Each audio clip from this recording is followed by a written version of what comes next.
The recruitment agency called it specialized child care, $75,000 monthly for what they described as a challenging but rewarding position with a prestigious European family. What they didn't mention was that 41 qualified professionals had already tried and failed. What they carefully omitted was that 5 of those failures were currently under psychiatric observation, drawing the same nightmare over and over, red eyes burning in absolute darkness. Garrett Thornwell's phone vibrated at 3:17 in the morning, pulling him from sleep that wasn't really sleep. 31 years since the Gulf War, and his body still couldn't tell the difference between rest and vigilance. The number on the screen was international, United Kingdom, prefix. He answered on the second ring. "Mr. Thornwell." The voice was cultured British and impossibly old, like listening to someone who'd learned English when it was still a new language. "Your application has been reviewed by His Majesty. He requests your immediate presence at Ravencrest Keep in the Scottish Highlands. Private transportation has been arranged. Departure in 4 hours from Cincinnati International." Garrett sat up. The springs in his mattress creaked, a sound he'd grown to hate over 2 years of poverty. His apartment was a studio in the kind of building where the police came twice weekly and nobody asked questions. The envelope from Cincinnati Children's Hospital sat on his kitchen counter, demanding $18,473 for his son's latest round of physical therapy. $18,000. The number had carved itself into his consciousness like shrapnel from an IED. "How many applicants accepted before me?" Garrett asked. His voice was steady, the same tone he'd used in field hospitals when asking about casualty rates. A pause, long enough to matter. In the background, Garrett heard what might have been wind, or might have been something else entirely. 41, sir." "How many lasted more than 3 days?" Another pause. This one felt weighted with significance. "None survived the probationary period. 33 departed within 24 hours. 5 required emergency psychiatric care. 2 have not regained coherent speech. 1 disappeared entirely. We recovered only her personal effects." Garrett looked at the photograph beside his bed. Owen, 10 years old, wheelchair-bound since the accident that killed his mother 3 years ago. Bright eyes that still believed his father could fix anything, still trusted the world despite every reason not to. "I accept," Garrett said. The line disconnected without ceremony.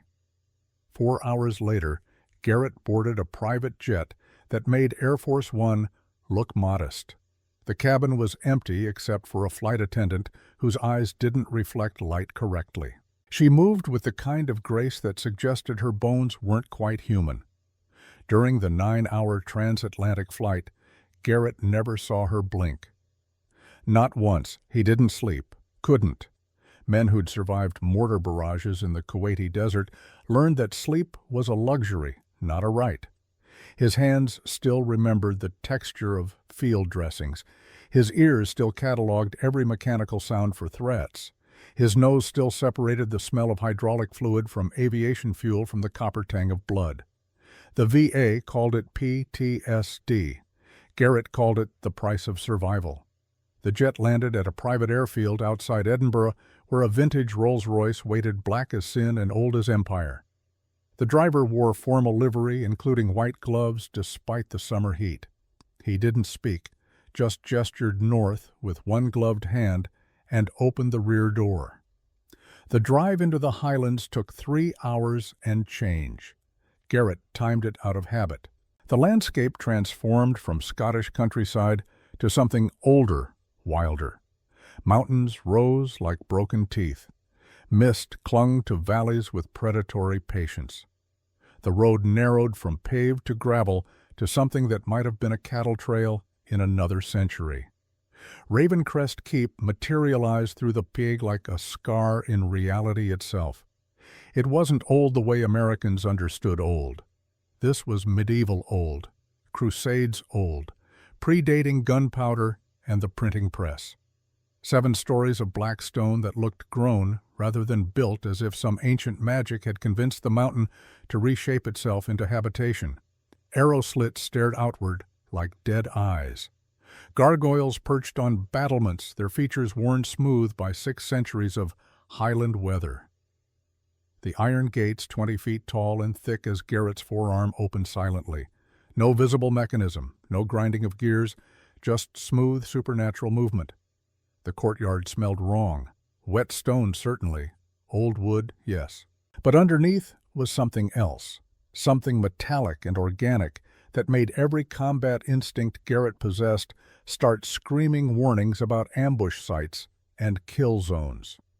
A man materialized from the shadows near the entrance, tall, aristocratically thin, wearing a suit that cost more than Garrett's last 3 years of rent combined. His skin had the translucent quality of fine parchment. His eyes were solid black, no whites, no irises, just obsidian orbs that drank in light without reflecting it. "Mr. Thornwell," that same ancient voice from the phone. "I am Caspian Seneschal of this keep.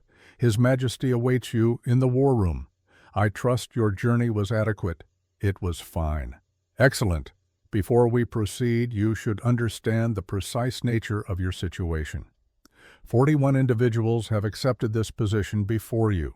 33 fled before completing their first night. 5 suffered catastrophic psychological breaks and remain institutionalized. 2 descended into catatonia from which they have not emerged. 1 vanished, Catherine Bloom, a registered nurse from Manchester. We found her shoes placed neatly outside the East Tower. Nothing else, no body, no clothing, just shoes.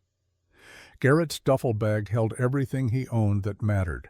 2 changes of clothing, his military medical certification with bloodstains that never quite washed out, a photograph of Owen, his late wife's wedding ring on a chain around his neck.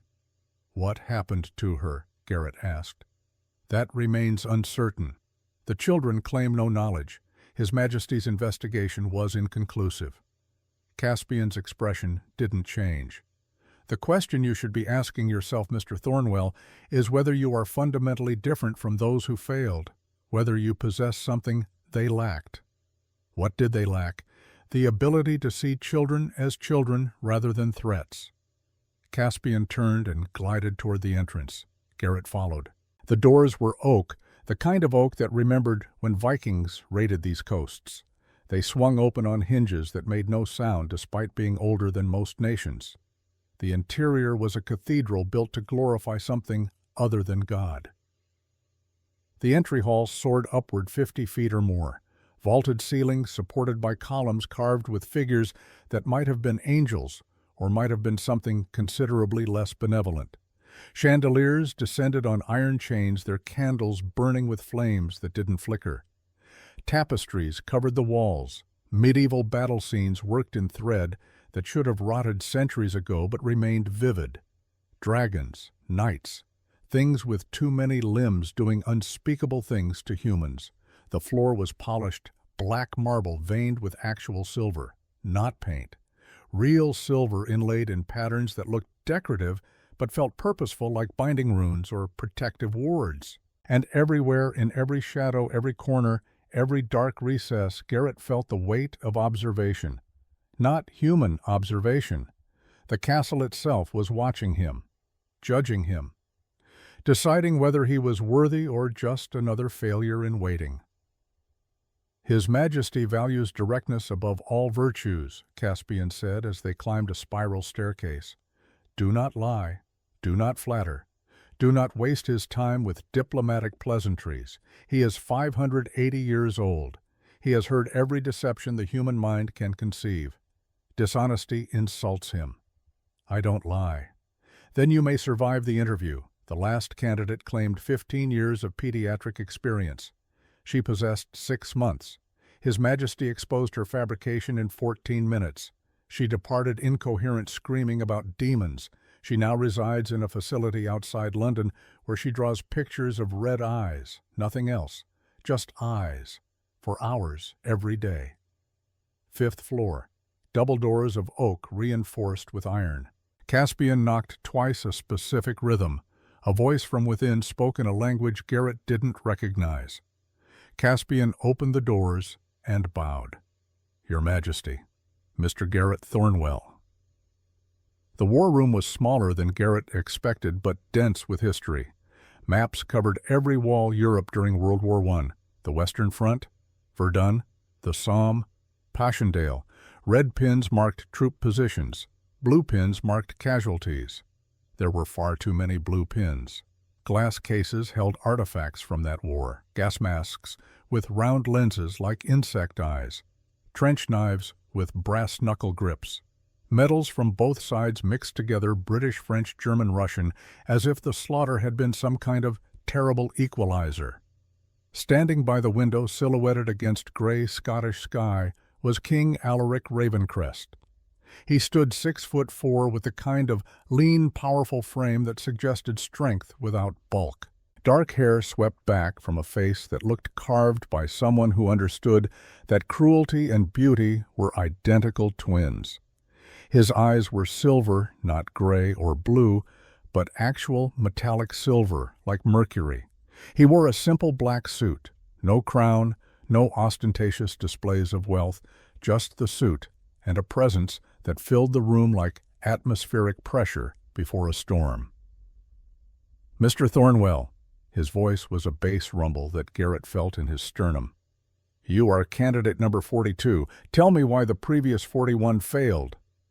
Garrett met those silver eyes without flinching. Military training, eye contact established dominance or submission. There was no middle ground. "Fear! Fear!" Alaric turned from the window. His movements were predator smooth, silent. "You believe yourself immune to fear. No, I believe I'm terrified, but I came anyway." The corner of Alaric's mouth twitched. It might have been approval.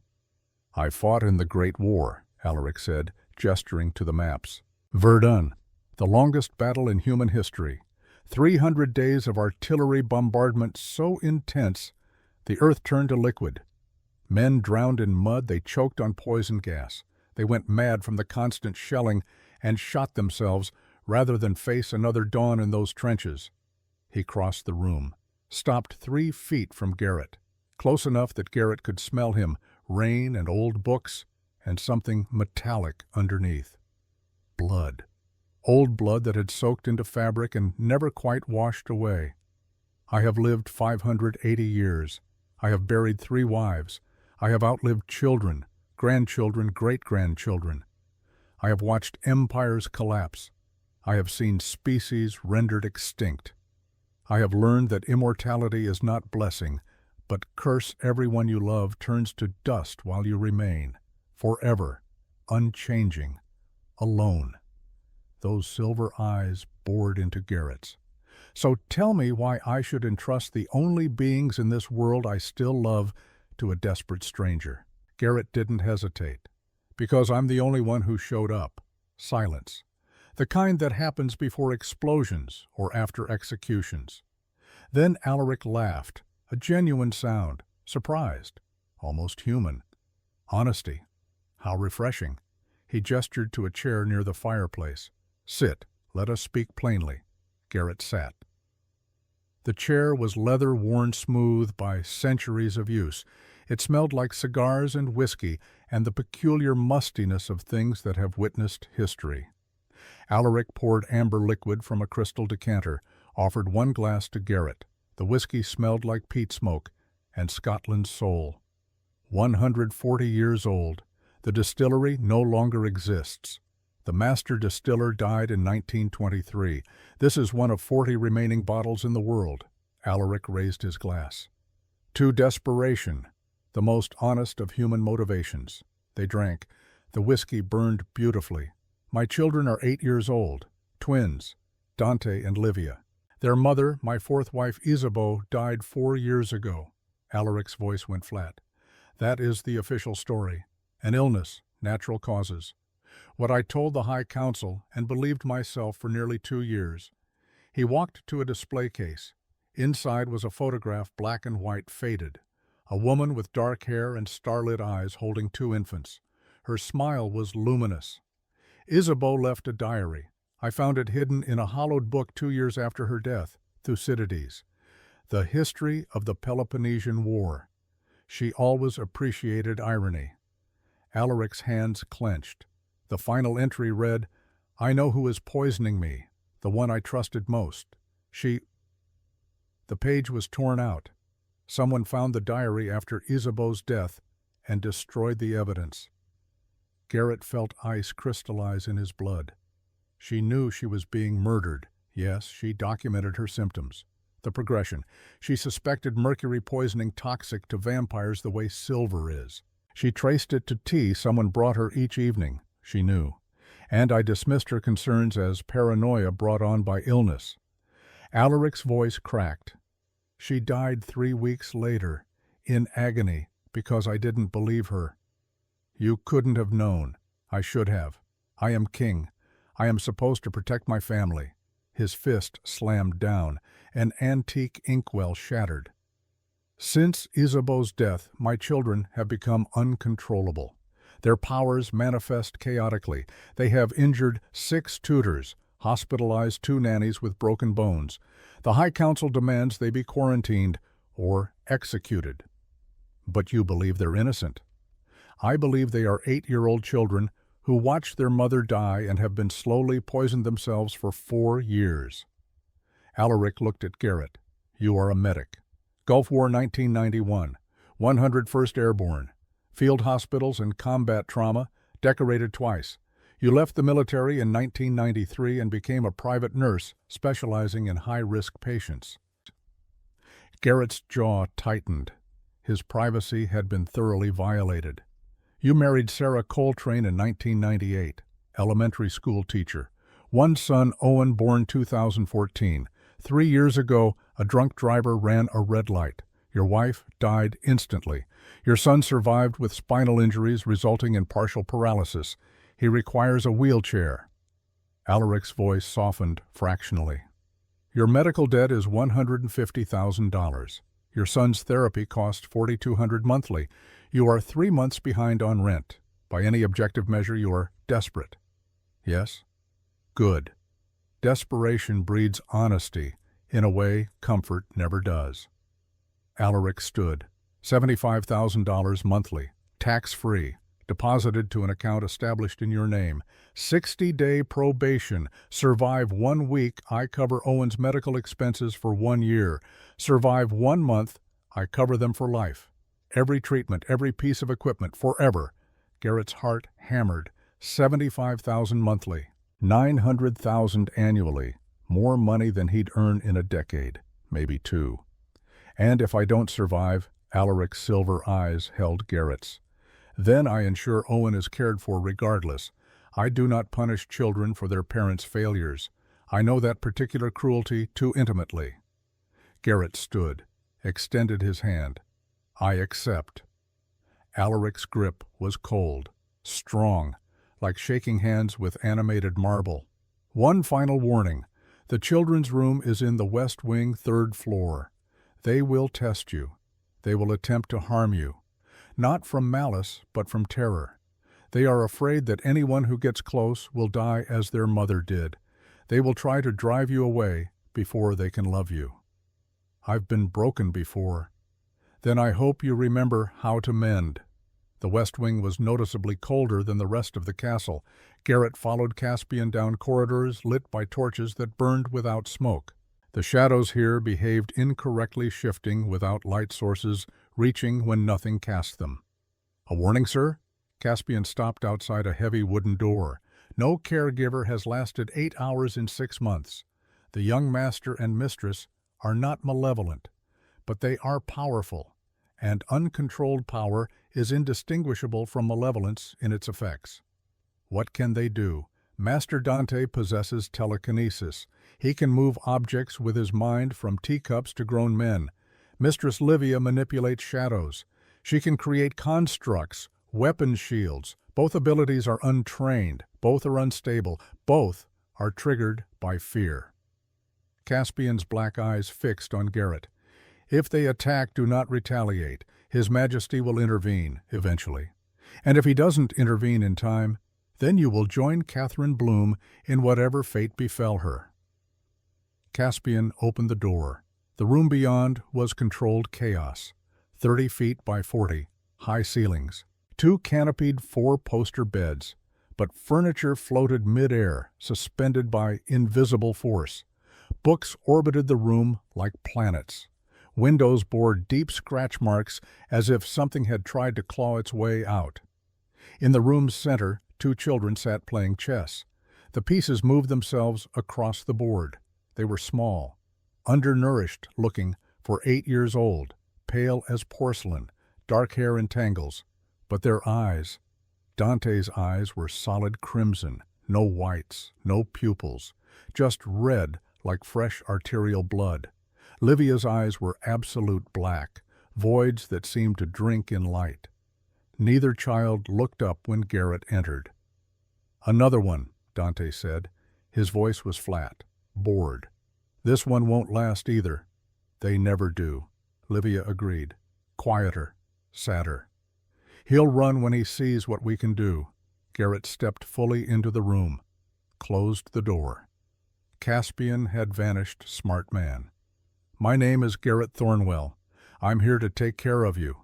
"We don't need care," Dante said, still not looking up. "We need to be left alone." "Can't do that."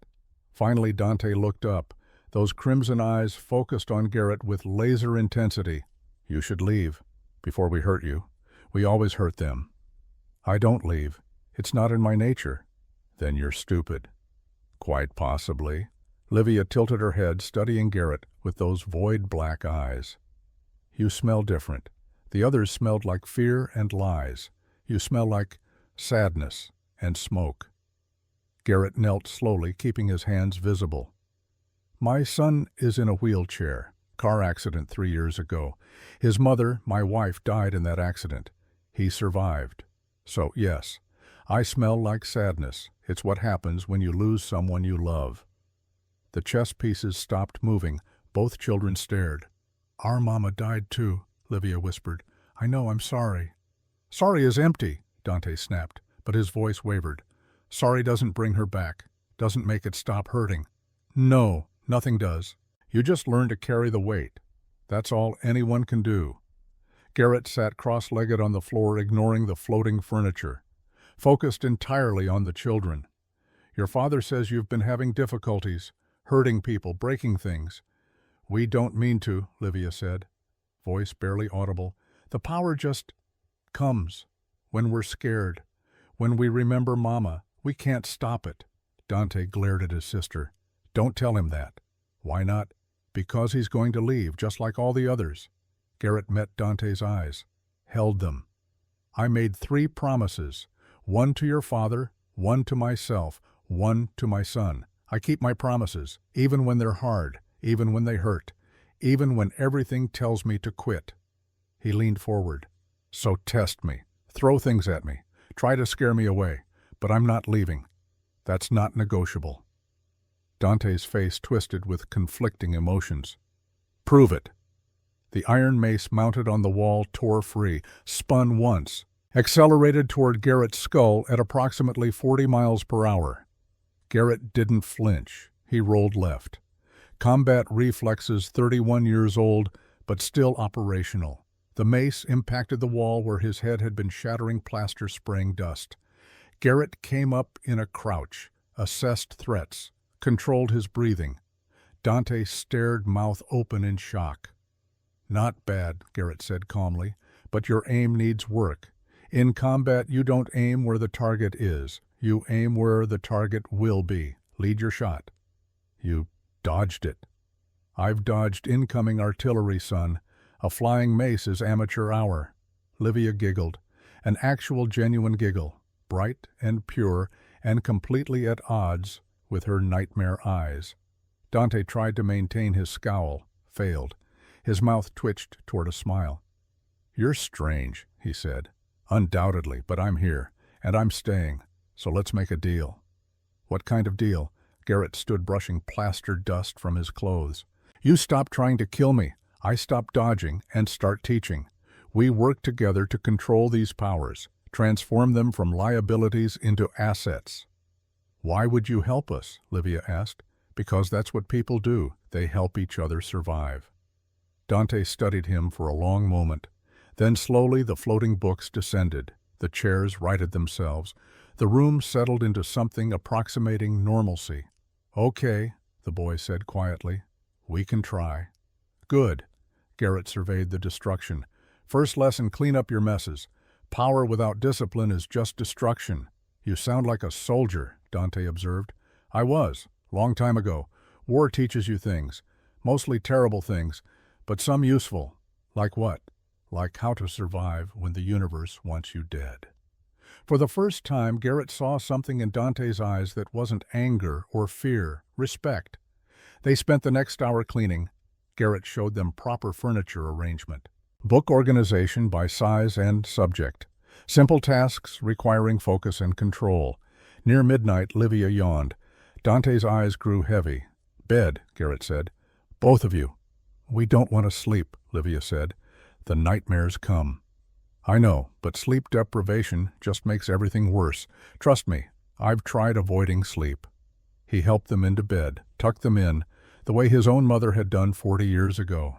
"If the nightmares come, I'll be right outside. You call, I'll come. That's a promise." "You promise?" Livia asked. "I promise." She closed her eyes. Within minutes, her breathing deepened into sleep. Dante remained awake longer, watching Garrett with those disturbing red eyes. "Why aren't you afraid of us?" Garrett sat on the bed's edge. "I am afraid, but not of you. I'm afraid of failing you. There's a critical difference. Everyone else was afraid we'd hurt them. Everyone else didn't understand something important." "What?" "Fear makes you dangerous, but it doesn't make you evil. I've seen evil. Real evil. You two aren't evil. You're just scared children missing your mother." Dante's eyes glistened. He turned away quickly. "Sleep," Garrett said gently. "Tomorrow we start real training." "Training for what?" "Control. Discipline. Becoming the warriors your mother would be proud of." Silence stretched. Then barely audible, "Thank you." Garrett stood, walked to the door, looked back at two small children who were dangerous only because no one had taught them how not to be. He stepped into the hallway, closed the door softly. Caspian was waiting, black eyes gleaming in torchlight. "Impressive, Mr. Thornwell. 8 hours. No one has managed that in half a year." "How long did the last one last?" 7 minutes. Garrett leaned against the wall. Exhaustion crashed over him like a wave. His war injuries ached ribs, collarbone, knees. He was 42 and felt 80. "I need to examine them medically, tomorrow. Full workup." "Why?" "Because something's wrong. The way they're presenting, it's not just psychological trauma. There are physiological symptoms." Something flickered in Caspian's expression. Fear. "What symptoms?" "Tremors in Dante's hands, Livia's pallor, and weight loss. These aren't anxiety symptoms. This is medical." "What do you suspect?" "I don't know yet, but I'm going to find out." Garrett pushed off the wall, headed toward his assigned room. Behind him, Caspian spoke quietly. "The last person who investigated Mistress Isabeau's death was Catherine Bloom. We found only her shoes, Mr. Thornwell." Garrett stopped, didn't turn. "Then I'll make sure mine are tied tight." He walked away down the dark corridor, past portraits of dead kings and forgotten wars, to a small room with a bed and a window overlooking the Scottish moors. He didn't sleep that night. Instead, he sat by the window thinking about promises, about children who threw weapons, about a woman who died knowing her killer's name but unable to speak it. And in the quiet hours before dawn, while the castle settled and shadows lengthened, Garrett Thornwell made a decision. He would discover who killed Isabeau. He would protect those children. He would keep his promise, even if it killed him. Because that's what men did. They kept their word regardless of cost. Sun rose over Ravencrest Keep, gray light filtering through ancient stone. Somewhere deep in the castle, Garrett heard children crying in their sleep. He stood, stretched. His medic bag sat on the bed, containing syringes, test tubes, everything needed for a proper examination. Whatever was wrong with Dante and Livia, he would identify it. Whatever killed their mother, he would expose it. He was just a nurse, just a broken man with crushing debt, and a son in a wheelchair waiting 3,000 miles away. But he was also a man who kept his promises. And sometimes that had to be enough. Dawn arrived with screaming, not the distant kind, not muffled nightmare sounds through stone walls. This was immediate, visceral. The kind of sound that bypasses the brain and plugs directly into the spinal cord's panic response. Garrett was moving before full consciousness returned. 31 years of combat medicine had trained the hesitation out of him. His hands found the door handle twisted, threw it open. The corridor was empty, gray pre-dawn light filtering through arrow-slit windows. The screaming came from the twins' room. He ran. The door was locked from inside. Garrett didn't waste time knocking. Shoulder to oak.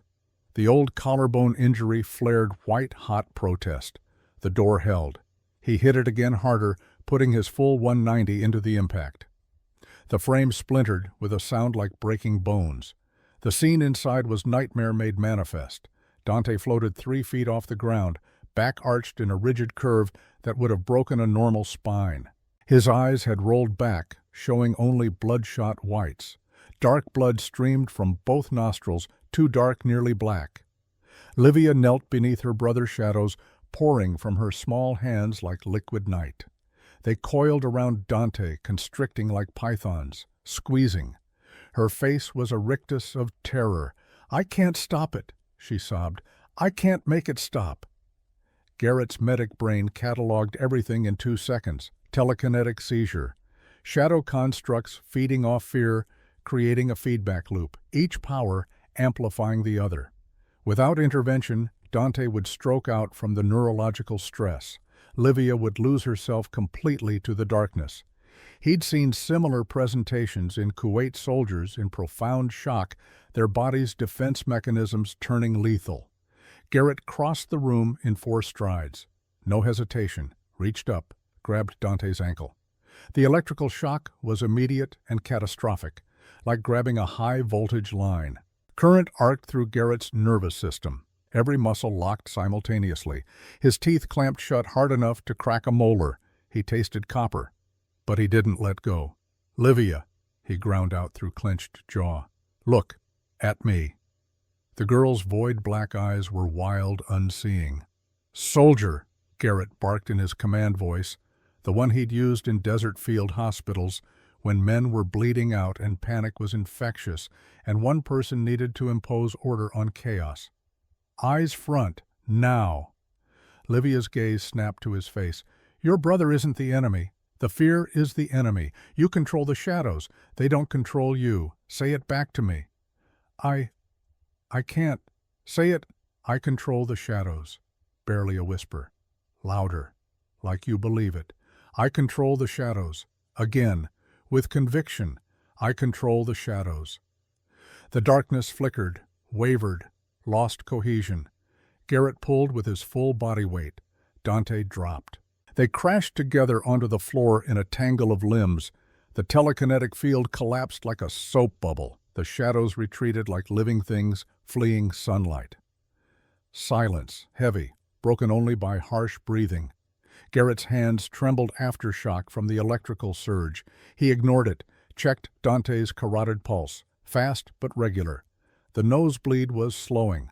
Pupillary response was returning to normal. All positive signs. Livia crawled over, tears streaking her pale face. "I hurt him. I didn't mean to, but I hurt him." "No," Garrett said firmly. "The power hurt him. You stopped it. Critical difference."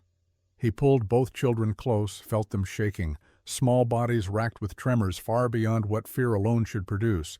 This wasn't purely psychological, this was physiological, medical. "How often does this happen?"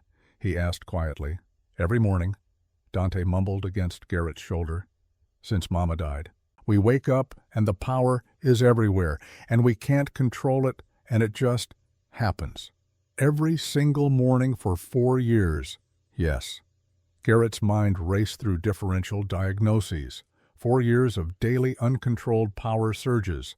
That level of neurological and physical stress on developing bodies would cause cumulative damage. Neural pathway degradation, muscular deterioration, possible organ system failure. He needed to examine them properly. Immediately. "Come with me, both of you. We're going to my room." He led them through the awakening castle. Caspian materialized in a doorway, raised one eyebrow at the blood on Garrett's shirt, said nothing, vanished like smoke. Garrett's quarters were Spartan. He'd converted the small writing desk into a makeshift examination station. His military medic bag sat open supplies organized with obsessive precision. "Sit," he told Dante. "You first." The boy obeyed, wary but trusting. Garrett worked with methodical efficiency. Blood pressure elevated. Pulse tachycardic and irregular. Temperature low 96.2 degrees. Pupillary response sluggish. He drew blood. 3 vials. Dante didn't flinch at the needle stick. "You're skilled at this," the boy observed. "I've drawn blood in moving helicopters during sandstorms. This is controlled conditions." While the blood cooled, Garrett examined Dante's hands. Constant fine tremor. Essential tremor pattern. He palpated the cervical lymph nodes. Swollen. Concerning. Examined nail beds. Showed signs of chronic hypoxia. Livia's examination revealed parallel findings. Plus pronounced weight loss. She was maybe 60 pounds, should be closer to 70. Hair thinning and brittle, skin showing easy bruising and delayed healing. Garrett sat back, processed the data. These weren't symptoms of psychological trauma or behavioral issues. This was toxicology. Chronic poisoning, slow, deliberate, carefully calibrated to mimic organic illness. "When do you eat your meals?" he asked. "Breakfast at 8, lunch at 1, dinner at 7. Livia recited like a student answering a teacher. "Who prepares your food?" "The kitchen staff, but Lady Moorgrave always brings us special tea before bed. She says it helps us sleep peacefully." Garrett's blood crystallized into ice. "How long has Lady Moorgrave been bringing you this tea?" "Since Mama died. She's very kind. Says Mama would want us to stay healthy." 4 years. Daily administration, special tea. "Do you still have any of this tea?" "The dry leaves." Dante shook his head. "Lady Moorgrave always takes the cups away immediately, says the tea is expensive and must be properly cared for." Of course she did. No evidence left behind. Garrett made a decision. "New rule effective immediately, you consume nothing. Food, drink, anything unless I've personally inspected it first. Understood?" "Why?" Dante asked. "Because I believe someone is deliberately making you sick." Both children stared at him. "Who would do that?" Livia whispered. "That's what I'm going to determine." He spent the next 3 hours running improvised tests. The castle had no modern medical laboratory, but Garrett improvised. pH test strips for heavy metal screening, microscopic examination of blood samples under a magnifying glass, crude but functional. The results confirmed his clinical suspicions. Mercury, present in trace amounts. Insufficient concentration for acute toxicity, but perfect for chronic accumulation. Over years it would cause tremors, weight loss, organ damage, neurological degradation, and in vampires, power instability. Mercury was catastrophically toxic to vampires. Like silver, but slower, more insidious, harder to detect. Someone had been poisoning these children for 4 years. The same someone who had poisoned their mother. Garrett needed hard evidence. He needed to search Isabeau's chambers. He waited until afternoon when Dante and Livia were occupied with Caspian in the library for their daily lessons. Then he made his way to the East Wing. Isabeau's rooms had been sealed after her death. Alaric's orders. No entry, no disturbance. A shrine to grief and guilt.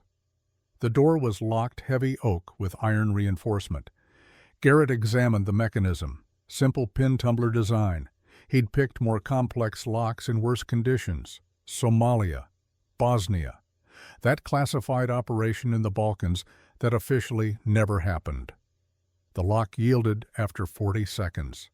The door swung open silently. The room beyond was frozen in time. Dust covered everything in a thick blanket. 4 years of accumulated particulate matter, thick enough to show footprints clearly. But there were no footprints. No one had entered since Isabeau's death. The chamber was beautiful, even under its burial shroud. Four-poster bed with silk curtains now gray with dust. Vanity covered with bottles and brushes, the intimate archaeology of a life interrupted. Books stacked everywhere. Isabeau had been a voracious reader. Garrett moved with extreme care, disturbing as little as possible. He was looking for the diary Alaric had mentioned. He found it in the third location he searched, hidden inside a hollowed-out book on the shelf. The History of the Peloponnesian War by Thucydides. The irony was sharp war and tragedy, truth and deception. The diary was leather-bound, old. Pages were thick parchment. Isabeau's handwriting was elegant, flowing the penmanship of someone educated in an earlier century. Garrett photographed every page with the small camera he'd brought. Then he read the final entries. October 3rd. The headaches worsen daily. Alaric insists it's stress from managing the children's emerging powers. But I know my body. This is not stress. October 10th. Caspian found me unconscious in the garden this morning. I have no memory of falling. The children are frightened. I must maintain strength for them. October 15th. I have been testing my food, my water, everything. All negative, yet symptoms persist and intensify. Mercury poisoning, I'm certain now. But how? Where is it entering my system? October 23rd. The tea. It must be the tea, the special blend she brings me every evening. So thoughtful, so kind, so perfectly deadly. October 28th. I know who is poisoning me. The one I trusted most. She. The page was torn, ripped out cleanly. Only a fragment remained showing the beginning of a name. Garrett studied the ragged edge under magnification. The tear was relatively fresh within the last year, not 4 years old. Someone had entered this sealed room, found the diary, removed the conclusive evidence. He replaced the diary exactly as he'd found it, disturbed nothing else. Professional discipline. As he prepared to leave, he noticed something. A single set of footprints in the dust leading to and from the vanity, recent within the past month based on the dust settlement pattern. Someone else had been here, looking for the same thing Garrett had found. He exited, relocked the door, walked away down the corridor. Behind him, unseen in the shadows, a figure watched. Silver eyes tracked his departure. A slight smile touched lips that had perfected deception across centuries. But Garrett felt the weight of those eyes, felt danger's approach like a storm front. That evening, Garrett showed the photographs to Alaric. They met in the war room, just the two of them. Rain hammered the windows. The Scottish Highlands wept. Alaric read the diary entries in absolute silence. His face remained stone, but his hands trembled microscopically enough to betray the volcanic rage beneath the surface. She knew, he said finally, voice hollow. She documented it, and I dismissed her concerns as paranoia. You had no way to know. I'm king. Knowing is my responsibility. Alaric's fist crashed down. The desk cracked, an inkwell shattered. Who would betray us so completely? The diary specifies she, female, someone Isabeau trusted deeply enough to write, the one I trusted most. That's not a servant, that's inner circle, family, or equivalent. Alaric's eyes widened with terrible realization. The council. Lady Morgrave. She and Isabeau were like sisters. Morgrave was Isabeau's closest confidant. And Lady Morgrave brings the twins their evening tea. Color drained from Alaric's face, an impressive feat for someone already corpse-pale. For 4 years, every single night, for 4 years, I found mercury in the children's blood work. Same poison, same delivery method. Whoever killed Isabeau is attempting to kill Dante and Livia. Alaric stood so violently his chair overturned. I'll destroy her, tear her apart with my bare hands. No, Garrett's voice was sharp. We have circumstantial evidence and medical data, insufficient for formal charges. She'll claim contamination, accident. We need to catch her in the act. How? We wait, we observe. When she makes her next move, we document it. Alaric paced like a caged predator. "The Blood Moon Gala, 3 days hence. The entire High Council will attend, including Moorgrave." "Perfect. Public venue. Multiple witnesses. If she attempts something, we'll have irrefutable proof. And if you're incorrect, if it's someone else," Garrett met those silver eyes, "then we continue investigating. But I'm not wrong. Isabeau knew. She wrote it down. We're just completing what she started." Alaric was silent for a long moment. Then he walked to a cabinet, opened it, removed a small wooden box. "This belonged to Isabeau," he said quietly. "I want you to have it." He opened the box. Inside, nestled on black velvet, was a necklace. Sapphire pendant the size of a robin's egg set in silver. The stone glowed with internal light, not reflected, but generated from within. "The Guardian's Heart," Alaric said. "Ancient artifact, 3,000 years old. Isabeau wore it constantly. It's designed to protect the wearer, warn of danger, react to threats against the bloodline." He lifted the necklace. The chain was delicate silver, seemingly too fragile for something so powerful. "When Isabeau died, the stone went dark. It has not illuminated since." Alaric looked at Garrett. "Until this moment." The sapphire pulsed with soft blue light, steady, rhythmic, like a heartbeat. "It's responding to you," Alaric whispered. "It hasn't done that in 4 years." Garrett stared at the glowing stone. "I don't understand."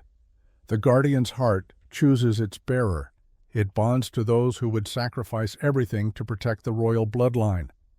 Isabeau wore it because she would have died for the children without hesitation. It recognized that truth. It glowed for her until the moment she passed." Alaric fastened the necklace around Garrett's neck. The metal was cool, the stone warm. The juxtaposition was unsettling. If it glows, danger approaches. If it burns, threat is immediate. If it goes dark, Alaric's voice caught, then the Guardian has fallen. "I'm not a guardian, I'm just a nurse trying to help. You're the man who stayed when 41 others fled. The man who diagnosed in 3 days what I missed for 4 years. The man my children instinctively call for when nightmares come." Alaric's hand gripped Garrett's shoulder. "You are precisely what a guardian should be." The stone pulsed brighter, as if in agreement. Garrett touched the pendant. It was warm, alive. Magic was real. He'd accepted that when he saw Dante levitate furniture. But this felt different, personal, purposeful. "I'll wear it," he said. "But I'm not doing this for magic or ancient artifacts or vampire politics." "Then why?" "Because Dante asked me if I was scared. I am, but not of dying. I'm scared of failing them." Alaric smiled, sad but genuine. "Then you already understand what Isabeau knew. The best guardians are those who fear failure more than death." The next 2 days passed in intensive preparation. Garrett trained the twins with military discipline rather than gentle encouragement. Morning runs through the castle corridors, push-ups, sit-ups, core strength training. Dante complained, Livia struggled, but they persevered. "Why physical training?" Dante gasped after his 50th push-up. "Because your powers are neurologically linked to your physical state. Strong body equals strong control. Weak body equals chaos. You want to stop hurting people. Start with your foundation." They worked on precision control exercises. Dante practicing telekinesis on progressively smaller objects, pennies, pins, individual grains of rice, precision over raw power. Livia learning to summon shadows without fear triggering them, shaping them deliberately, controlling them, making them tools rather than weapons. By the second day, visible progress emerged. Dante could levitate a teacup without shattering it. Livia could create shadow shapes, a dog a bird, simple but controlled. "You're improving rapidly," Garrett told them. "We have proper instruction finally," Livia said shyly. The words impacted harder than they should have. Garrett thought of Owen 3,000 miles away, probably wondering when his father would return, if his father would return. "Tell me about your son," Dante said that evening. They sat in the twins' room, rain drumming against windows, fire crackling in the hearth. Owen. He's 10, obsessed with astronomy, wants to be an astrophysicist, doesn't let the wheelchair define or limit him. Do you miss him? Constantly. Then why are you here with us instead of there with him? Garrett was quiet for a moment. Because you needed someone, and sometimes doing the right thing means being separated from the people you love. That seems like a poor trade, Dante said, but there was no accusation in it. Yeah, it does, but it's what adults do. We make painful sacrifices because someone has to. Livia leaned against his arm. When this is over, can we meet him? Owen. Maybe, if you promise not to levitate his wheelchair. Dante grinned, showing small fangs. No promises. They laughed together. Real laughter. The first Garrett had heard from them that didn't sound forced. For a moment the weight lifted. Danger felt distant. They were just three people finding connection in unlikely circumstances. Then the guardian's heart pulsed hot against Garrett's chest. Warning. Someone approaching. The door opened without knocking. Lady Morgrave swept in like winter incarnate. She was tall, elegant, ageless. Silver hair piled in an elaborate style. Gown of deep crimson silk that probably cost more than a car, eyes like chips of glacial ice. Beautiful, the way predators are beautiful, precise, dangerous, perfectly evolved for killing. "My darlings," she said. Her voice was honey poured over razor wire. "I've brought your evening tea." She carried a silver tray. Bone china cups, steam rising. The scent was floral jasmine with an underlying metallic note. The guardian's heart burned. Garrett positioned himself between Morgrave and the twins. "They won't be having tea tonight." Morgrave's smile didn't waver, but her eyes went arctic. "And who precisely are you to countermand established routine, the man His Majesty hired to ensure their health? The tea disrupts their sleep. No more. How unfortunate. This particular blend is specially formulated, quite expensive. Isabeau herself specified it before her untimely passing." "Then Isabeau is dead and her specifications no longer apply." The temperature in the room dropped 10 degrees. Morgrave's pleasant mask slipped fractionally. Beneath it, Garrett saw pure hatred, ancient, absolute. "You are new here, Mr. Thornwell. You don't comprehend our traditions, our ways." "I comprehend poisoning when I see it. Silence. Total. Absolute." Morgrave set down the tray with exaggerated care. Her movements were too controlled. Inhuman precision. "That is an extraordinarily serious accusation." "Then prove me wrong. Drink it yourself." Her eyes narrowed to slits. "I am not a child. I have no need for sleep aids." "But you do need their trust. So drink it. Demonstrate its safety." Morgrave stared at him, calculating. Behind her, shadows moved, not Livia's shadows. Something older, more predatory. "This is highly irregular. I will speak with His Majesty about your gross insubordination." "You do that. Meanwhile, the children are under my authority. My rules apply." She looked past him at Dante and Livia huddled together on the bed. "My sweet darlings, you know I only desire what's best for you. Don't you trust me?" Dante's jaw set. "Mr. Garrett says we don't need the tea anymore." "Mr. Garrett is not family." "No," Livia said quietly, "but he's the first person who's tried to help us instead of controlling us." Morgrave's face went blank. Then she smiled. The expression didn't reach her eyes. "Very well. I can see I'm not welcome here presently. But know this, Mr. Thornwell, the Blood Moon Gala is tomorrow evening. The entire council will attend. They will expect to see these children behaving appropriately. If they cannot demonstrate adequate control in polite society, the consequences will be terminal. They'll be fine. Will they, or will they humiliate His Majesty? Prove the council's concerns justified. Demonstrate that half-blood abominations have no place in civilized vampire society. Get out."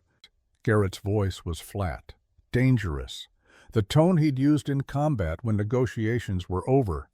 Morgrave gathered her skirts. walked to the door, paused. Isabeau thought herself clever as well. Consider where that cleverness led her. She departed. The door closed. The fire in the hearth flared violently, then died to embers. Garrett's hands trembled with adrenaline surge, combat chemicals flooding his system. The Guardian's heart remained hot against his chest. Still warning. "She killed Mama," Livia whispered. "Didn't she?" "Yes." "Are you going to stop her?" Garrett looked at the two children, small, terrified, trusting him with everything they had and everything they were. "Yes," he said, "I am." The Blood Moon Gala was held in the Grand Hall, a space so vast it made cathedrals feel intimate. Garrett had never seen anything comparable. 4-story vaulted ceilings supported by marble columns. Chandeliers holding 1,000 candles reflected in polished floors like captured starlight. And everywhere vampires, 200 at minimum, perhaps more. The High Council and their extensive entourages. Nobility from across Europe, ancient bloodlines in modern evening wear. They moved like dancers, conversed in languages predating English, watched Garrett with eyes that had witnessed the rise and fall of civilizations. He'd never felt more conspicuously human, more obviously mortal, more profoundly out of place. Alaric stood at the hall's head in formal military dress uniform medals from wars no living human remembered. He looked every millimeter a king. Beside Garrett, Dante and Livia trembled. They were dressed in formal attire, Dante in a small suit, Livia in midnight blue silk. They looked like porcelain dolls, beautiful, fragile, breakable. "I can't do this," Dante whispered. "Too many people, too many eyes judging us." "Yes, you can," Garrett said quietly. He knelt to their eye level. "Remember your training. Control breathing, control body, control power. You've prepared for this. What if we make mistakes? Then you make mistakes. You're 8 years old. 8-year-olds are allowed mistakes." "Not us," Livia said. "They're looking for any excuse to kill us." Garrett glanced across the hall. Lady Morgrave stood among the council, crimson gown, silver hair, watching them with those glacial eyes. The Guardian's heart pulsed, steady, warning. "Listen carefully," Garrett has said. "Whatever happens tonight, I'm with you. All you need to do is stay close. Can you do that?" They nodded, frightened but determined. "Good. Then let's show them exactly what you're made of." They descended the grand staircase. Every eye turned, every conversation stopped. The weight of collective judgment pressed down like atmospheric pressure. Garrett kept one hand on Dante's shoulder. Livia held his other hand. They walked together, slow, steady, unified. A vampire noble approached ancient male face scarred from some long-ago war. "The half-bloods," he said, "not to them, about them, like observing zoo animals. I expected them to be more impressive." "They're children," Garrett said evenly. "What did you expect?" The noble's eyes flickered to Garrett. "And you are what exactly? The one who keeps them safe." "A human bodyguard. How quaint." The noble leaned closer, inhaled deliberately. "You reek of fear." "Good. Fear keeps you alert." The noble laughed, moved on. They reached the hall's center.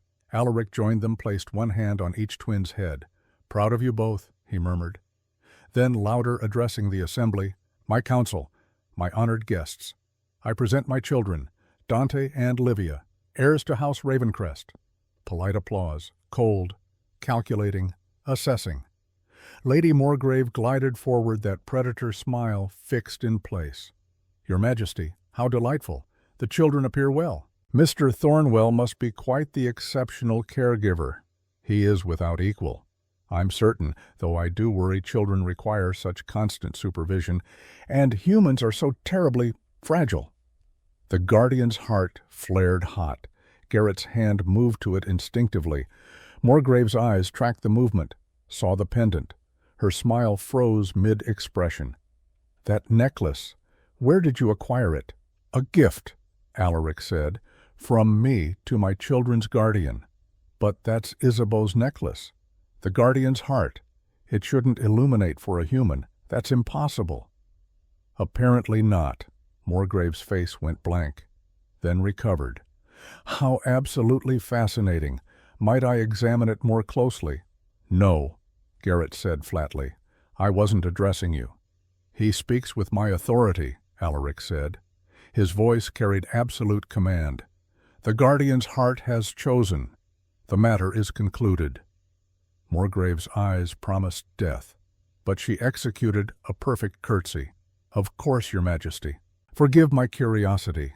She withdrew, but Garrett saw her gesture subtly to someone across the hall, a young servant, nervous, expendable. The trap was being set. It sprung exactly 1 hour later. The twins had performed flawlessly, waltz with grace, conversation with poise. They were gradually winning over the room. Then a servant approached, carrying a tray of crystal glasses filled with dark liquid. "Refreshments for the young master and mistress," he said. "Compliments of Lady Morgrave." Dante reached for a glass. Garrett caught his wrist. "I'll taste it first." He took the glass, examined it, sniffed the contents. Appeared normal, smelled like grape juice. He raised it toward his lips. The Guardian's heart didn't just warm, it erupted, searing, burning, like a brand pressed directly against his chest. Garrett dropped the glass instinctively. It shattered. Dark liquid spread across pristine white marble, and where the liquid touched stone, the marble sizzled, smoked, dissolved like acid, eating through flesh. Holy water, mixed with something else, something that would have liquefied vampire children from the inside out in seconds. The hall went silent. Alaric moved with inhuman speed. He had the servant by the throat, lifted 3 feet off the ground with one hand. "Who gave you this?" His voice was death incarnate. The servant choked, pointed with a trembling hand. "At Lady Morgrave." Every eye turned. Morgrave stood frozen, then smiled. "This is absurd. The boy is lying. I sent wine, nothing more." "Then let's test the liquid," Garrett said. "Scientific analysis will reveal the truth." Morgrave's face went blank. "I am a member of the High Council. I will not be subjected to accusations from a human." "Then drink it," Alaric said. His voice could have frozen fire. "Prove him wrong. Consume what you sent my children." Morgrave looked at the spreading acid, at the assembled council, at the trap closing around her like iron jaws. And she ran, not human running, vampire speed, a blur of motion crossing the hall in a heartbeat toward the exit. Dante's hand shot out, telekinesis. The massive oak doors slammed shut with a thunderclap. Morgrave crashed into them at full velocity, bounced back, spun to face them. "You little abomination." She raised one hand. Dark energy crackled around her fingers, aimed directly at Dante's heart. Garrett moved without conscious thought. Pure instinct. He put himself between the spell and the child. The impact felt like being hit by a freight train. He flew backward, crashed into a marble pillar.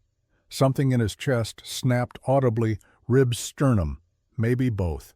Pain detonated white-hot behind his eyes. He couldn't breathe, couldn't move. But the Guardian's heart flared brilliant sapphire blue. A protective field absorbed the majority of the deadly energy. It saved his life. Barely. Morgrave's civilized mask shattered completely. Her face twisted with centuries of accumulated hatred and jealousy. "I should have been Queen Me. Not that pathetic human, not Isabeau. I loved him for 400 years, and he chose her," she screamed. Every window in the hall exploded simultaneously. Glass rained down like frozen tears. "So I killed her." Slowly watched her waste away, watched her realize too late what was happening, and then I started on her wretched half-breed spawn. 4 years. 4 years of perfect patience. And you, she pointed at Garrett, you ruined everything. The confession echoed in the stunned silence. The High Council stared horrified witnesses to truth. Alaric's face was carved stone. "Morgrave, by your own confession you stand guilty of regicide, of attempted murder of royal heirs. The sentence is death. You cannot execute me. I am counsel.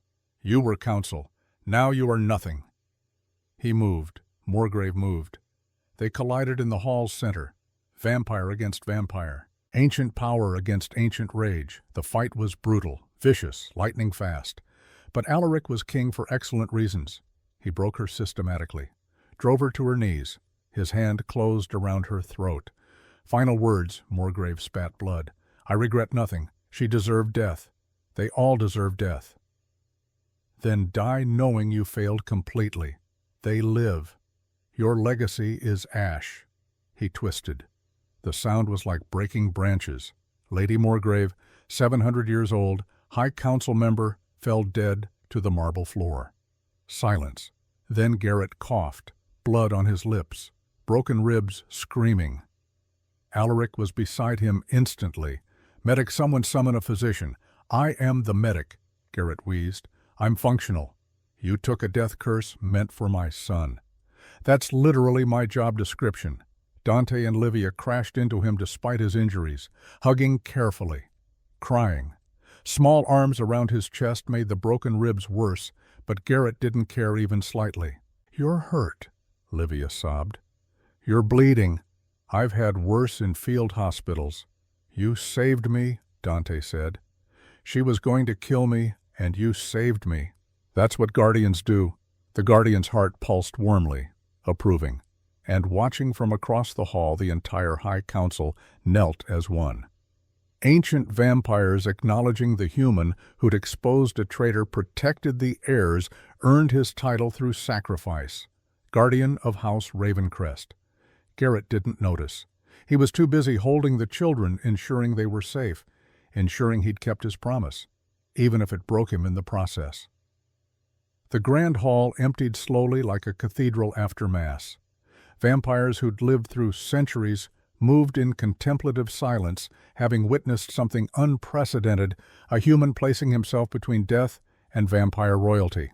A trusted council member exposed as a murderer spanning decades. An ancient bloodline preserved by a man who earned less in a year than some of them spent on shoes. Garrett remained on the floor, too focused on breathing to care about the exodus. Each inhalation felt like broken glass grinding against raw nerve endings. 3 ribs minimum, possibly 4. The sternum was definitely cracked. He'd felt that distinctive snap when Morgrave's spell connected.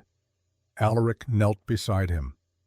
The king of Ravencrest, 580 years old, kneeling on marble stained with his former advisor's blood. Don't move, Alaric said. His hands moved with practiced efficiency, checking injuries with the skill of someone who'd treated battlefield wounds across multiple centuries. Your chest wall is compromised. Internal bleeding is likely. You require immediate medical intervention. I am medical intervention, Garrett managed. He tasted copper, never a good sign. Lung puncture, possibly worse. Not for yourself, you're not. Caspian appeared as if materializing from shadow. The butler moved with surprising speed when circumstances demanded it. He carried what appeared to be an antique medical kit, leather-worn, the type battlefield surgeons used before antibiotics existed. The castle physician is 3 hours distant, Caspian reported calmly. We have morphine bandaging materials, and I possess adequate skill to set broken bones if necessary. No morphine, Garrett said firmly, despite the pain threatening to white out his vision. Need to remain alert. The children are safe, Alaric said. You ensured that. Dante and Livia still clung to him, small hands gripping his shirt. Careful not to press against the injury, but completely unwilling to release him. We're not leaving you, Dante said. His red eyes were wet tears on a face that had forgotten how to cry for anyone except his deceased mother. Don't need you to leave. Just need you to breathe with me. In through the nose, out through the mouth. Control like I taught you. They obeyed. Synchronized breathing. The telekinetic energy saturating the air settled. The shadows stopped writhing. Good. They were learning emotional regulation. Caspian opened the medical kit and began cleaning blood from Garrett's face with professional efficiency. The butler's black eyes were unreadable, as always, but his hands were surprisingly gentle. You are profoundly foolish, Caspian said quietly. Accepting a death curse, intended for a child who shares no blood relation to you. He's a child. That's relation enough. Most humans would disagree with that assessment. Then most humans lack basic decency. The absolute corner of Caspian's mouth twitched. It might have been a smile, difficult to determine. The High Council approached 6 of them remaining after Morgrave's execution. Ancient vampires in formal evening attire. They'd watched the entire sequence of events, watched a human expose corruption.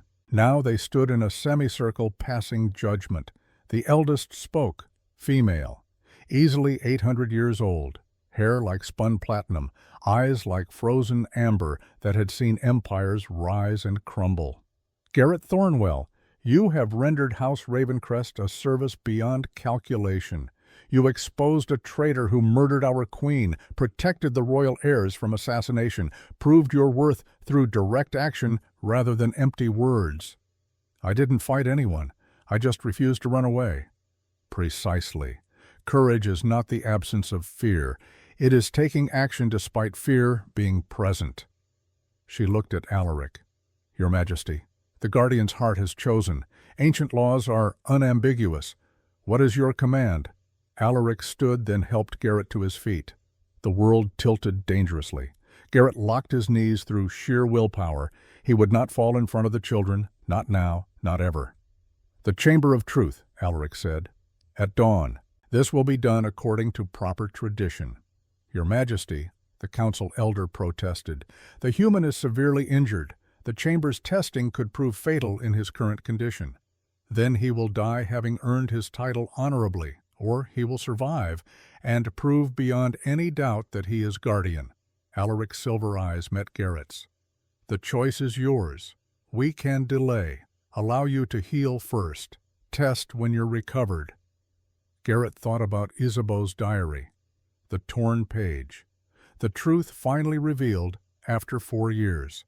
He thought about Dante and Livia, 4 years of systematic poisoning, 4 years of being labeled monsters by the woman who'd murdered their mother. Dawn, he said.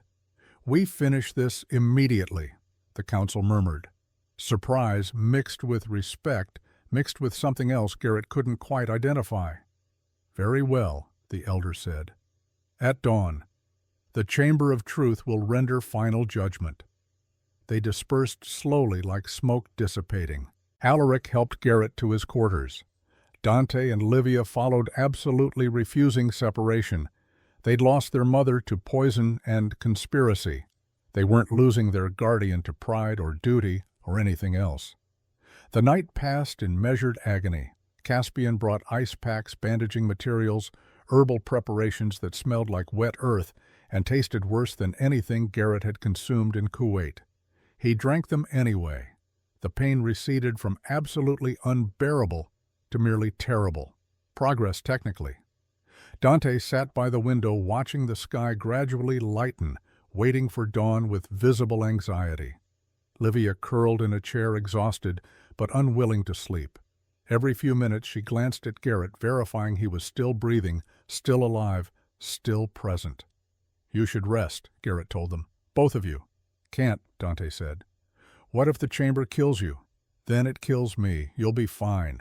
Your father will protect you going forward. But we want you to protect us. The words struck hard. Garrett closed his eyes, thought about Owen sleeping peacefully 3,000 miles away in Cincinnati, probably dreaming about stars and distant galaxies, wondering when his father would return, hoping he was safe. I made a promise, Garrett said quietly, to your father, to you, to myself. I keep my promises regardless of difficulty or personal cost. What if keeping this promise kills you? Livia asked. Then I die knowing I did the right thing. That's more than most people achieve. Silence settled. Just rain against windows and the distant sound of the Scottish Highlands breathing in the darkness. Our mama died doing the right thing, Dante said. She tried to expose Lady Morgrave, documented everything, and Morgrave killed her for it. I know. Was it worth it dying for truth? Garrett was quiet for a long moment. Yes, because you're alive, because the truth eventually emerged, because her death ultimately meant something. That's all anyone can reasonably hope for. Dawn arrived gray and cold, like a reluctant promise. The Chamber of Truth occupied the oldest section of Ravencrest Keep below the castle, carved directly from bedrock by hands that had worked 3,000 years ago. The descent took 10 minutes down spiral stairs so narrow Garrett's shoulders brushed both walls. Ancient runes covered the stone, glowing faint blue in the darkness, like bioluminescent organisms. Alaric led. The High Council followed. Dante and Livia walked beside Garrett, small hands holding his, despite the pain each movement caused. The Guardian's heart pulsed against his chest, steady, ready, purposeful. The chamber itself was a perfect circle, 50 feet in diameter. The domed ceiling was covered in more runes forming patterns that might have been decorative or might have been functional binding magic. The floor was black stone shot through with veins of silver. In the center stood a simple pedestal. On the pedestal sat a bowl carved from a single piece of crystal. "The Chamber of Truth," Alaric said, his voice echoing in the ancient space. "Constructed 3,000 years ago by the first vampire kings. It tests intent, loyalty, capacity for sacrifice. Those who enter with pure hearts survive. Those who lie or harbor deception are destroyed absolutely." "Encouraging," Garrett muttered. "Many have attempted to deceive the chamber. All failed. The last individual to try was reduced to ash in approximately 3 seconds." "Excellent to know." The council elder stepped forward. "Garrett Thornwell, you wear the Guardian's heart. You claim the title of Guardian to House Ravencrest. The chamber will test this claim. If deemed worthy, you will be bonded, granted power to protect the bloodline. Enhanced healing, ability to sense threats to your charges. You will become something transcending human limitations. And if I'm judged unworthy, death, agonizing, absolute." "Fantastic." Garrett stepped toward the center. Alaric caught his arm. "You don't have to do this. I can hire professional guards, trained soldiers. You've already done more than enough." "No," Garrett said. "I haven't. Not yet." He walked to the pedestal. The runes on the walls flared brighter. Air pressure changed dramatically, heavy, oppressive, like standing before an approaching hurricane.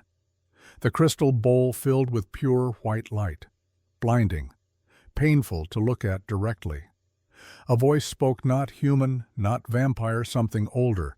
The voice of stone itself given temporary speech. "Guardian candidate, place your hand in the light." Garrett reached out, hesitated fractionally.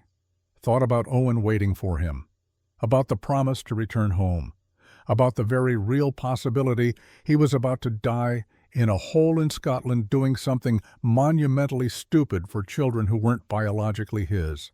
Then he thought about Dante's trembling hands, Livia's nightmares, 4 years of systematic poisoning, 4 years of being utterly alone. He placed his hand in the light. Pain, not physical pain, worse. The light invaded, tore through his mind like a Category 5 hurricane through paper structures. Every memory, every secret, every fear and hope and regret stripped bare and examined. The chamber showed him things he'd deliberately forgotten. Kuwait, the desert, men bleeding out in his arms despite his best efforts. Sarah's face in the instant before impact. The sound Owen made when he woke, paralyzed and couldn't feel his legs. It showed him failures, patients he couldn't save despite his training, promises broken through circumstance, every moment of weakness and self-doubt. And then it went deeper still. It showed him what he was willing to die for.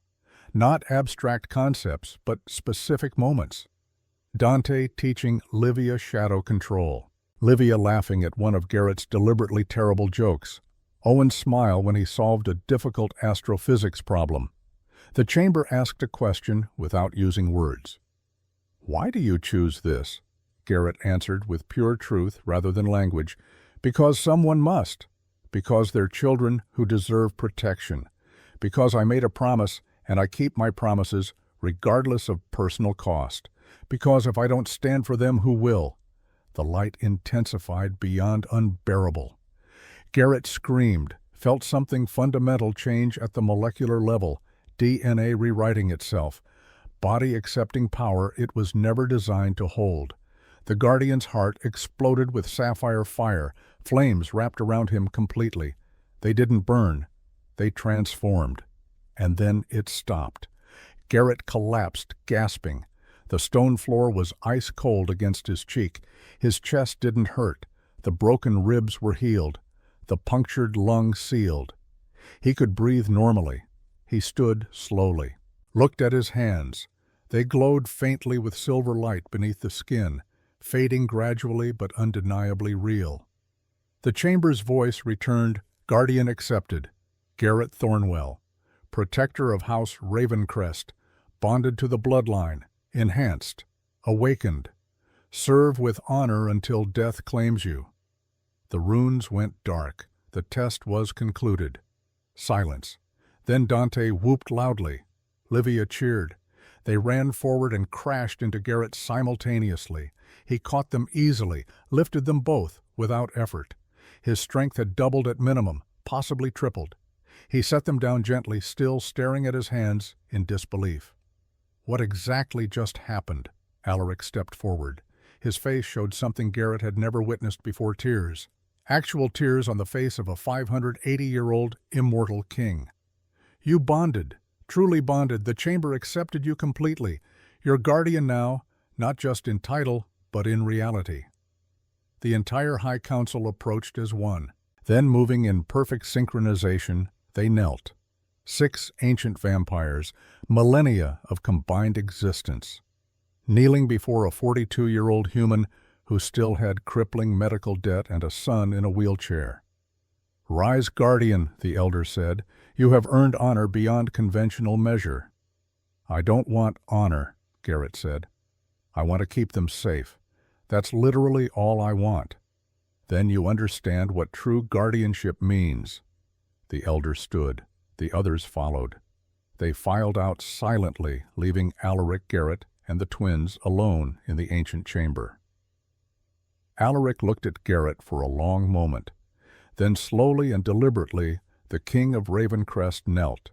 Not a political gesture, not theater.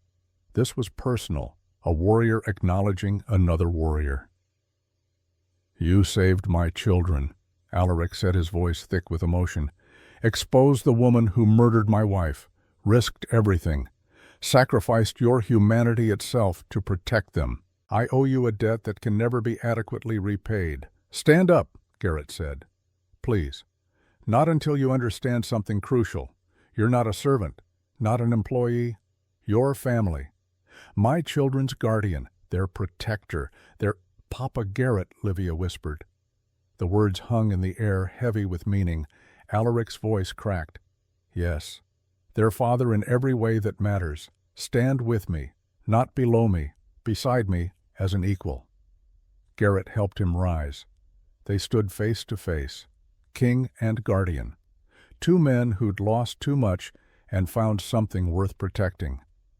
I accept, Garrett said, on one condition. Name it. My son, Owen. He's alone in Cincinnati. I need to bring him here. He's part of this now, part of us. Alaric smiled, genuine and warm.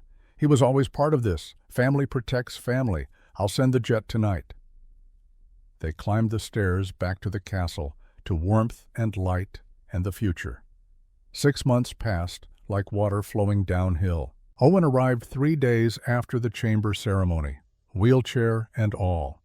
Dante and Livia met him at the gate, nervous, excited, terrified he wouldn't like them.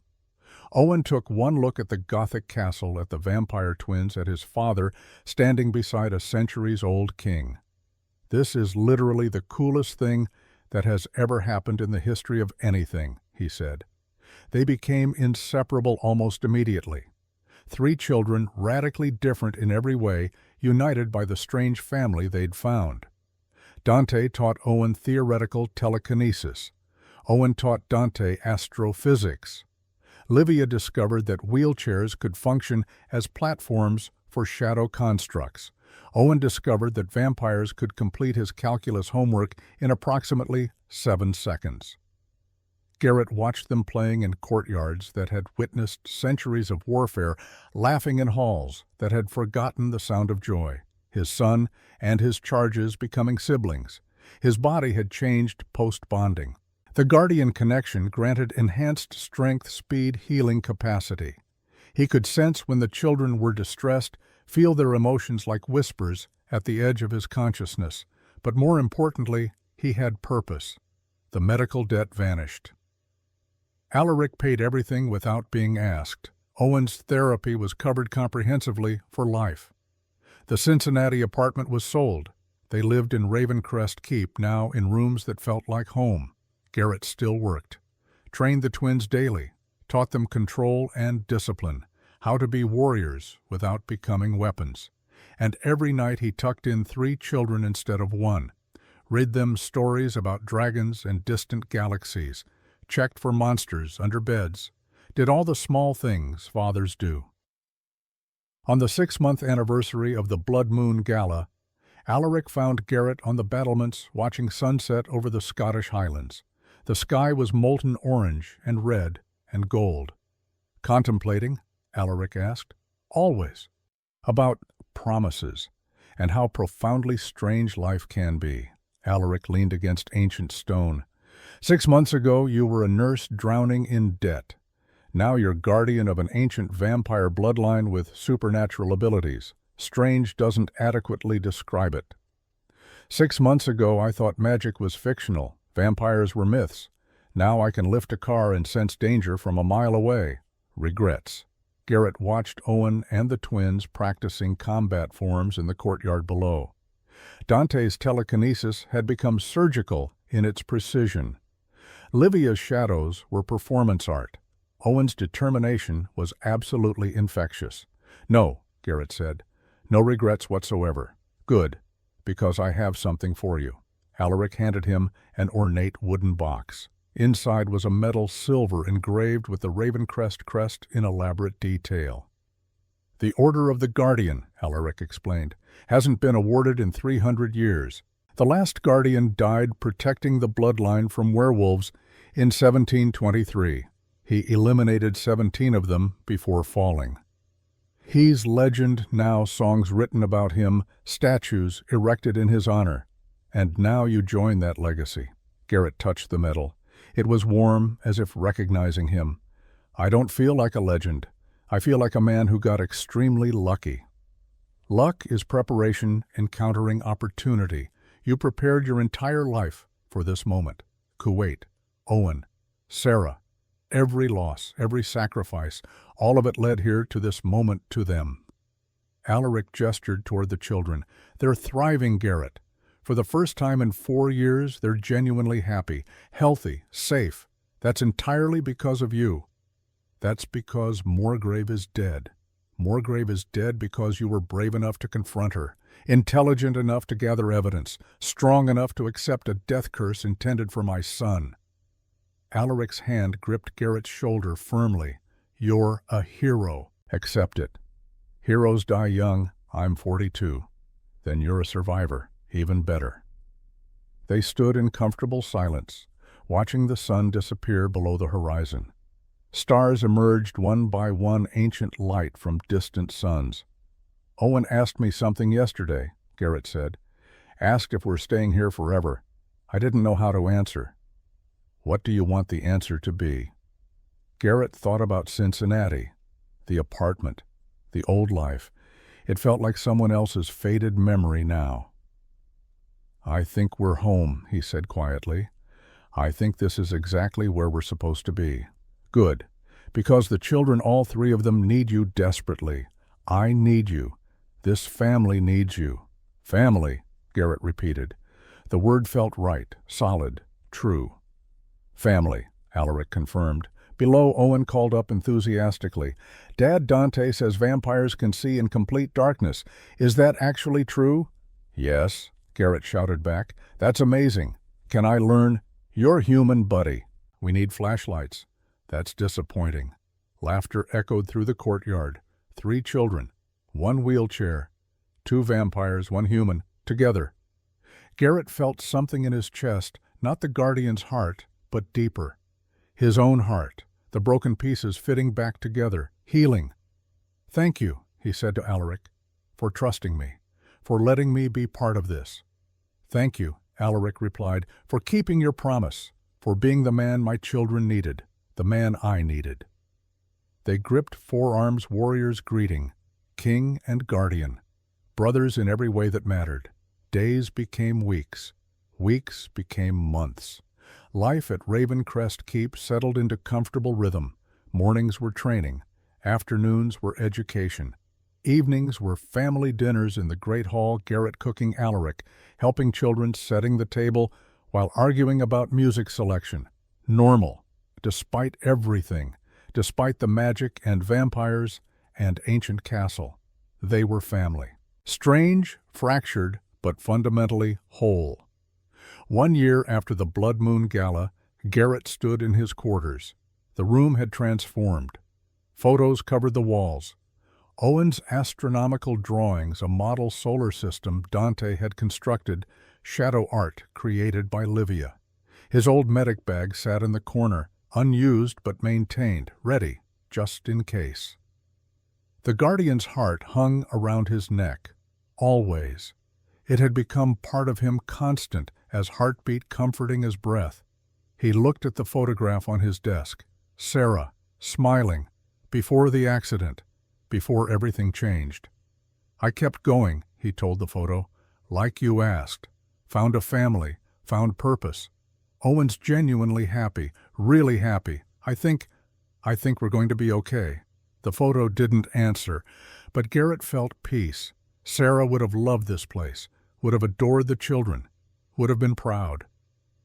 A knock at the door. Dante poked his head in. "Papa Garrett, father says dinner's ready." Owen made spaghetti. "It's absolutely everywhere.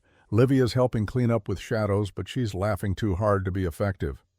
Garrett smiled. "I'll be right there." "Are you okay?" "You look contemplative." "Not contemplative, remembering. There's a difference." Dante entered, looked at the photo. "Is that Owen's mama?" "Yes, my wife. She died 3 years ago." "Do you miss her?" "Every single day. But missing someone doesn't mean you can't be happy. It just means they mattered, still matter." Dante was quiet, thinking. "I miss our mama constantly, but having you here helps. Is that acceptable, to miss her and love you simultaneously?" Garrett knelt to eye level. "It's more than acceptable. It's perfect. Love doesn't replace love, it adds to it. Your mother would want you happy, to have family, to be loved. Do you love us?" "Yes, all 3 of you, more than I thought possible." Dante hugged him fiercely. "I love you too, Papa Garrett." They walked to the great hall together. Family chaos greeted them. Owen and Livia covered in tomato sauce, Alaric attempting to salvage dinner, Caspian in the corner, methodically cleaning surfaces with the long-suffering patience of a butler who'd literally seen everything. Finally, Owen called, "Dad, tell them spaghetti is supposed to be messy. It's supposed to be edible, buddy. Minor details." They ate, talked, laughed. Owen told deliberately terrible jokes. Dante demonstrated his newest telekinetic achievement, levitating 15 pasta pieces simultaneously. Livia created elaborate shadow puppets on the wall. Alaric watched his children with eyes that had forgotten despair. After dinner they gathered in the library, fire crackling in the hearth, books surrounding them on every wall. Garrett read aloud while the children listened. The Hobbit, Owen's selection. Adventure, dragons, heroism. Halfway through the chapter, Livia fell asleep with her head on Garrett's shoulder. Dante dozed against his other side. Owen in his wheelchair, fighting sleep and losing. Alaric sat across from them, just watching. His family, whole again after so long. "Thank you," he mouthed silently. Garrett nodded. No words necessary. When the children were completely asleep, Garrett carried them to their rooms one at a time, tucked them in, kissed foreheads, whispered good night. In Owen's room he adjusted the blankets. His son stirred. "Dad, right here, buddy. Are we really staying forever?" "Yeah, we're staying." "Good. I love it here. Love them. Love you. Love you too, Owen. Always." He returned to the library, found Alaric staring contemplatively into the fire. "They're all asleep," Garrett reported. "Excellent. They need proper rest. Tomorrow's sword practice." Dante's becoming overconfident. Wonder where he learned that. Alaric smiled, poured 2 glasses of whiskey, the good stuff older than the United States. "To guardians," Alaric said, raising his glass, "and the promises they keep." "To family," Garrett replied, "and the homes we find unexpectedly." They drank. The fire crackled. Outside, the Scottish Highlands slept beneath stars that had watched empires rise and fall. "Can I ask you something?" Garrett said. "Anything." "Why me? Really? You could have hired military specialists, trained vampire hunters, people with actual experience in supernatural security. Why trust a random human nurse from Cincinnati?" Alaric was quiet for a long moment. "Do you know what I saw during your interview? Desperation. Honesty. Every other candidate lied about qualifications, courage, intentions. They wanted money, prestige, connection to power." He looked at Garrett. "You were the only one who told truth. I need this job desperately, but I keep my promises." "That's what you said. I was terrified. But you showed up anyway. When my children tried to kill you, you didn't flee, you taught them. When Morgrave poisoned them, you investigated. When death came for my son, you interposed yourself." Alaric's voice grew thick. "You did what I couldn't, saved them when I failed. And you asked for nothing beyond the agreed compensation. That's just being a decent human." "No, that's being a good human. There are precious few of those remaining." They sat in companionable silence. The fire burned low. The whiskey bottles gradually emptied. Finally, Garrett stood. "I should sleep. Training starts at dawn. Dante's improving rapidly, might actually challenge me soon." "Garrett?" "Yeah. Thank you for everything, for them, for this." Alaric gestured, encompassing the warm room, the sleeping castle, the peace they'd fought to achieve. "I've lived 580 years, witnessed wonders and horrors and everything between. But this right now, this is the closest I've ever been to genuinely happy." Garrett clasped his shoulder. "Me too, my friend. Me too." He departed, walked through dark corridors lit by torches, past portraits of dead kings and forgotten wars to his quarters and his bed. But first, he stopped by each child's room, checked on them, verified they were breathing safe, protected. Old habits, good habits. In Dante's room, the boy slept curled around a stuffed dragon Garrett had purchased in Edinburgh. In Livia's room, shadow constructs danced on the ceiling, her subconscious practicing even during sleep. In Owen's room, astronomical star charts covered the walls, dreams of distant galaxies. Garrett's chest ached, not from injury, but from something fuller, richer. Love. He returned to his quarters, sat by the window, looked out over moonlit highlands. His old life felt like another person's story. The apartment, the debt, the desperation. It had led him here to this castle, this family, this purpose. He touched the guardian's heart. It pulsed warmly, content. "A year ago, I was nobody," he said to the darkness. "Just a broken man with a broken son and a mountain of crushing debt. Now I'm guardian to vampire royalty, father to 3 children, part of something bigger than myself." The medal from Alaric sat on his desk. Order of the Guardian. Legacy of Heroes. "I'm not a hero," he continued. "I'm just a man who kept his word. That should be normal, not exceptional." But he knew deep in the quiet place where truth lives that he was enough. Broken, scarred, 42 years old with bad knees and worse memories, but enough. Because he'd shown up when everyone else fled, stood when everyone else knelt, loved when everyone else feared. That was what guardianship meant, what fatherhood meant, what family meant. And Garrett Thornwell, former combat medic, widower, father guardian, he finally understood. 2 years later, Garrett's Gulf War medic bag sat in Ravencrest Armory. Not retired, ready, tools inside, clean, sharp waiting, because he'd learned that honor wasn't about winning wars. It was about keeping your word when the world said you couldn't. King Alaric learned that in 580 years of ruling, true strength wasn't commanding armies. It was trusting the right guardian for your children, admitting you needed help, kneeling before someone who'd earned it. And Dante. Livia and Owen learned that family wasn't blood. It was who stood between you and darkness, who tucked you in at night, who taught you that being different wasn't being broken. Because sometimes the man the world called just a nurse was the only one strong enough to heal what kings couldn't protect.